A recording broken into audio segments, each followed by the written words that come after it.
കഴിഞ്ഞ ദിവസം ഉത്തർപ്രദേശിലുള്ള സംഭലിലുള്ള ഒരു പോലീസ് ഉദ്യോഗസ്ഥൻ, അദ്ദേഹം സർക്കിൾ ഓഫീസർ എന്നാണ് കണ്ടത്.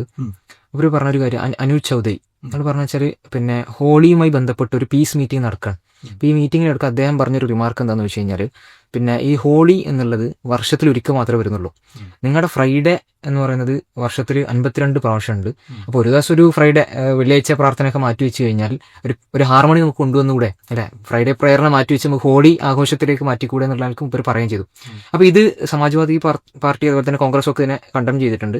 പക്ഷേ ഉത്തർപ്രദേശിലെ മുഖ്യമന്ത്രി യോഗി ആദിത്യനാഥ് ഈ വിഷയത്തെ ഓൺ ചെയ്തിട്ട് അദ്ദേഹം പറഞ്ഞൊരു കാര്യം എന്ന് വെച്ച് കഴിഞ്ഞാൽ, പിന്നെ നിങ്ങൾക്ക് ഫ്രൈഡേ ആ ഒരു പ്രശ്നം ഇല്ലാതിരിക്കാൻ, ഹോളിയുമായി ബന്ധപ്പെട്ട് നിങ്ങളുടെ മേത്ത് പ്രശ്നം പിന്നെ കളറാവും എന്നൊക്കെ ഉള്ള പ്രശ്നം ഉണ്ടെങ്കിൽ നിങ്ങൾ വീട്ടിലിരുന്നാൽ മതി എന്നുള്ള മുമ്പ് പറയുകയും ചെയ്തു. അപ്പോൾ ഇതെങ്ങനെയാണ് നമ്മുടെ ഇന്ത്യ എങ്ങോട്ടാണെന്നുള്ളൊരു ചോദ്യം ഈ ഒരു സമയത്ത് വരുന്നുണ്ടല്ലോ. തീർച്ചയായിട്ടും ഇപ്പം എന്താ സംഭവം എന്ന് വെച്ചാൽ, എനിക്കിതിങ്ങനെ കേട്ടപ്പോൾ ഓർമ്മ വരുന്നതേ, ഈ മാതൃഭൂമി എന്ന് പറഞ്ഞിട്ടൊരു പ്രോഗ്രാം നടത്തിയല്ലോ. ഇടയ്ക്ക് അവരെല്ലാ വർഷം നടത്താറുണ്ട് ഒരു സാഹിത്യ ഒരു ഡിസ്കഷൻ പ്രോഗ്രാം. അപ്പോൾ അതിൽ പിന്നെ ആനുകാലിക വിഷയങ്ങളൊക്കെ എടുക്കും. അപ്പോൾ അതിലൊരു വിഷയം അവർ എടുത്തിരുന്നു, അതായത് ഇന്ത്യ ഒരു ഹിന്ദു രാഷ്ട്രമായിട്ടുണ്ടോ എന്നതായിരുന്നു വിഷയത്തിൻ്റെ ഒരു മർമ്മം. അപ്പോൾ ആ ചർച്ച നയിക്കുന്ന സമയത്ത് അന്ന് പങ്കെടുത്തിരുന്ന പിന്നെ ഈ ഷാബു പ്രസാദ്, BJPയുടെ ഒരു പിന്നെ ചർച്ചയിലൊക്കെ പങ്കെടുക്കുന്നൊരു വ്യക്തിയാണ്. അപ്പോൾ അദ്ദേഹത്തോട് ആങ്കർ ചോദിക്കുന്നുണ്ട്, ഇന്ത്യ ഒരു ഹിന്ദു രാഷ്ട്രമാക്കാനാണോ നിങ്ങളുടെ പ്ലാൻ, RSSൻ്റെ പ്ലാൻ അതാണോ, എന്താണ് പരിപാടി, അപ്പോൾ അത് നടക്കുമെന്ന് ചോദിക്കണത്. അപ്പോൾ ഇദ്ദേഹം പറഞ്ഞ മറുപടി എന്ന് വെച്ചാൽ, നിങ്ങളെന്ത് ചോദ്യം ചോദിക്കണത്, ഇത് ഞങ്ങളെ അഭിപ്രായം അനുസരിച്ച് ഇതായി കഴിഞ്ഞു എന്നാണ്. ഓൾറെഡി ആയി, അത് ഹിന്ദു രാഷ്ട്രമായിട്ട് എന്ത് ചെയ്തു കഴിഞ്ഞു എന്നാണ് അദ്ദേഹത്തിന് കൊടുത്ത മറുപടി. അപ്പോൾ യഥാർത്ഥത്തിൽ ഇപ്പം ഈ സംഭവം കേട്ട് നോക്കുമ്പോൾ ഇദ്ദേഹം ഈ പറഞ്ഞ കാര്യമുണ്ടല്ലോ, അത് പിന്നെ സത്യപ്പെടുത്തുന്ന ഒരു രൂപമാണല്ലോ ഇപ്പോൾ ഈ കാണുന്നത്. ഈ പിന്നെ പറഞ്ഞത് ഇപ്പോൾ ഒരു പോലീസ് ഉദ്യോഗസ്ഥനാണ് പറഞ്ഞു, ഓക്കെ, ആ പോലീസുകാരനെതിരെ നടപടി എടുക്കേണ്ട ആളാണ് ആര്? മുഖ്യമന്ത്രി. യഥാർത്ഥ മുഖ്യമന്ത്രി ചെയ്യുന്നത് എന്താണ്? അത് ഓൺ ചെയ്യാന്ന് മാത്രമല്ല, എന്താ നിങ്ങൾക്ക് അങ്ങനെ ചെയ്തൂടെ, എന്നാൽ ഒന്നുകൂടി കടത്തി പറഞ്ഞു നിങ്ങൾക്കൊന്ന് പുറത്തിറങ്ങാതിരുന്നാൽ മതി.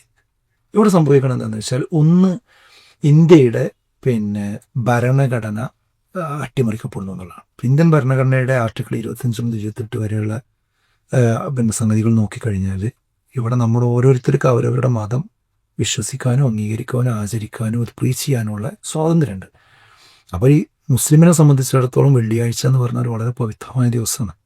അവരുടെ മതം അനുസരിച്ച് വെള്ളിയാഴ്ച പള്ളിയിൽ കാരണമില്ലാതെ പോകാതിരിക്കുക എന്ന് പറഞ്ഞാൽ വലിയ കുറ്റമുള്ള വിഷയമാണ്.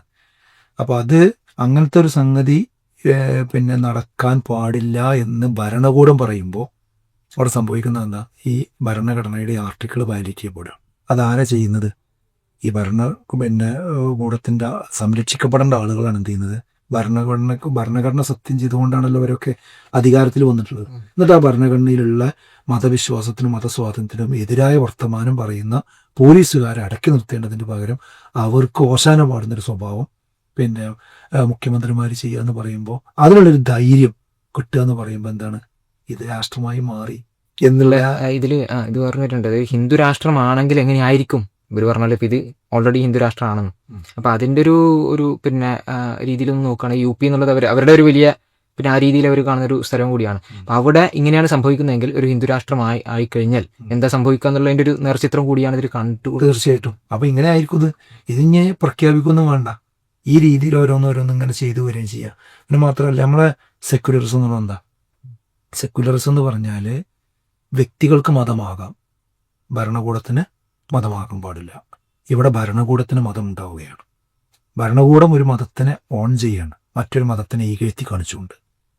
അതാണ് ഇവിടുത്തെ അടിസ്ഥാനപരമായ മറ്റൊരു പ്രശ്നം. ഇത് പറയാൻ കാരണം എന്താണെന്നാൽ, ഇതിങ്ങനെ പറഞ്ഞ് ഉത്തരേന്ത്യയിൽ ഇങ്ങനത്തെ ഓരോ സംഭവങ്ങൾ ഉണ്ടാകുമ്പോൾ അത് നമ്മുടെ നാട്ടിൽ ഡിസ്കസ് ചെയ്യും, അത് വൈകുന്നേരം ചാനലിൽ ചർച്ച ചെയ്യും.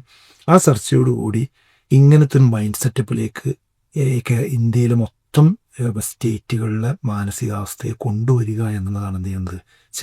ഇന്നാളെ മറ്റൊന്ന് ഇവിടെയും പറയാൻ തുടങ്ങുന്നത് ഈ രീതിയിൽ, ഇന്ന് ഞങ്ങൾക്ക് എല്ലാ ദിവസവും വെള്ളിയാഴ്ച, എല്ലാ ദിവസവും ഞങ്ങൾ വാങ്ങി കൊടുക്കുന്നത്, ഇങ്ങനെ ചോദിക്കാൻ തുടങ്ങും. അപ്പോൾ ഇതിനെ നമ്മൾ അർഹിക്കുന്ന ഒരു പ്രാധാന്യത്തോടു കൂടി വിഷയത്തെ കണ്ട്, ഇത് കേവലം ഒരു ഉത്തരേന്ത്യത്തെ പ്രശ്നം മാത്രമായിട്ടല്ല, ഇതൊക്കെ ഇവിടെ ഒരു മൈൻഡ് സെറ്റപ്പിലേക്ക് എന്ത് ചെയ്യുന്നുണ്ട്, ഈ സംഗതി കൊണ്ടുവരും.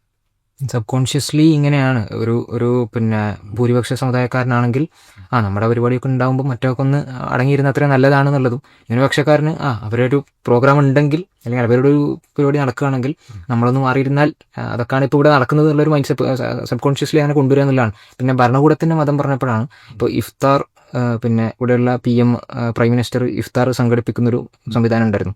അത് ഇപ്പോഴത്തെ ഭരണാധികാരി വന്നതിന് ശേഷം അത് നടക്കുന്നില്ല.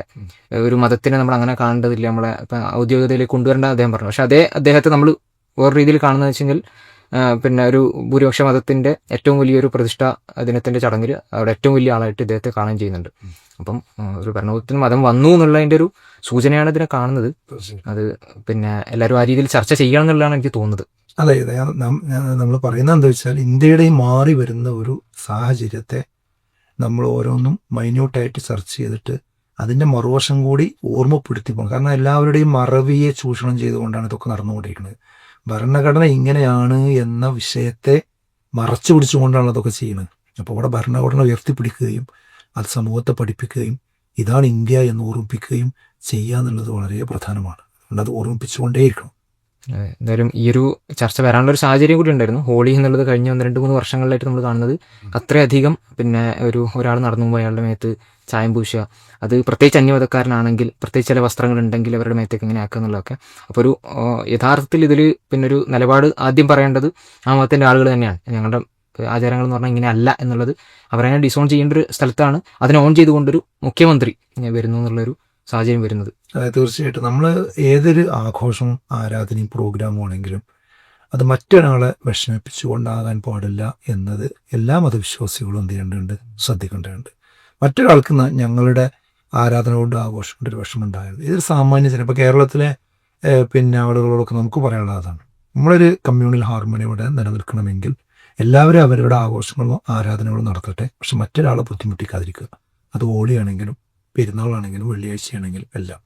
അതല്ലാതെ ഒന്നിനു വേണ്ടി മറ്റൊന്ന് സാക്രിഫൈസ് ചെയ്യണം, നിങ്ങളൊന്നും അത് ഇതാക്കേണ്ടതില്ല എന്ന ഒരു ട്രെൻഡ് കൊണ്ടുവരുന്നത് നമ്മളതിൻ്റെ മറുവശം ശരിക്കും ജനങ്ങൾ ഓർമ്മയാക്കണം, ഭരണാധികാരികൾ ഓർമ്മയാക്കണം.